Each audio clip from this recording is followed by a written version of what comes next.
Welcome to my review of Rendering Ranger R2 for the Super Famicom. This was never released in the US. I don't believe this was released at all. I believe this game was a prototype for either Japan or Europe. And, overall, it feels like maybe a little bit above a, mediocre type of game. I mean, you have pretty much two different types of gameplay. You have side-scrolling shooting, kind of Contra Turrican style, as you see here. And then you have side-scrolling spaceship shooter stages. And, it's cool to see that type of variety in these games. There's a lot of games that have had a lot more variety, such as, Super Turrican 2 especially has a real variety of stages, different viewpoints, and a lot of different types of stages. And in this, you only have the two, but I mean, it would be fine even if they just stuck to one of those styles. I mean, there's plenty there for, an amazing game. So that's not the problem. And I think the little bit of variety definitely helps.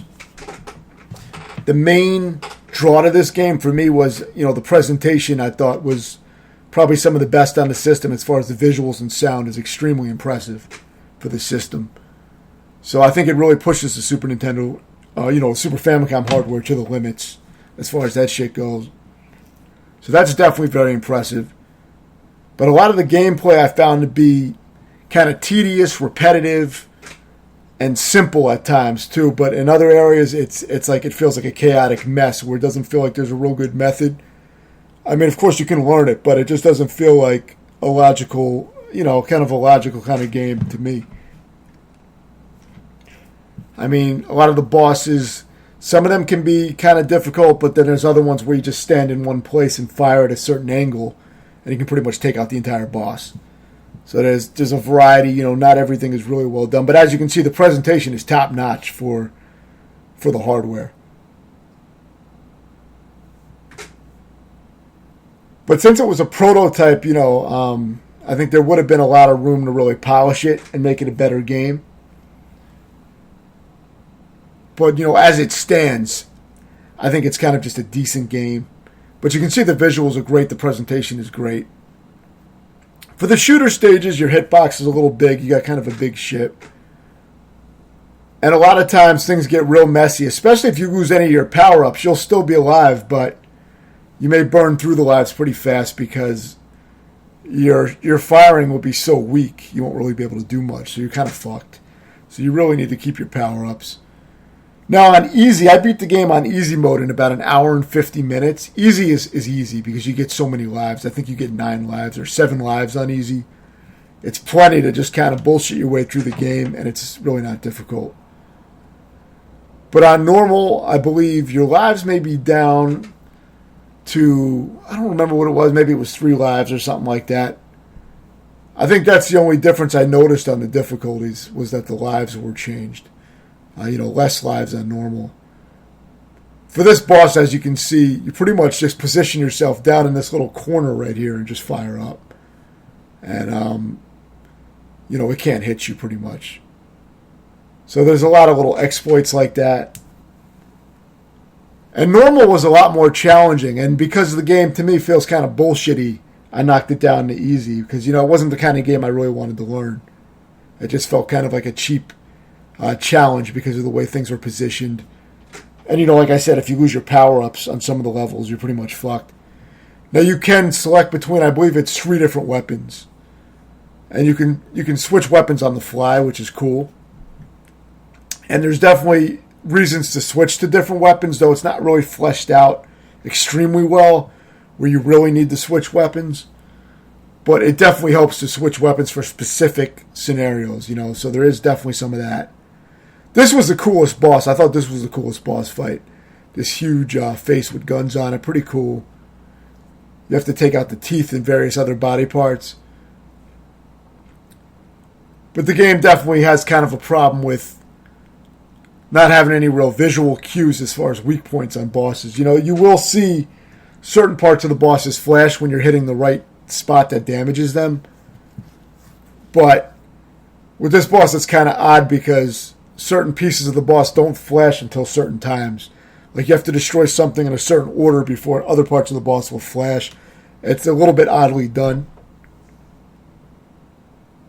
But there's just little things like that that seem unpolished. It's good that the bosses at least have health bars, though. You don't see that shit too much in older games.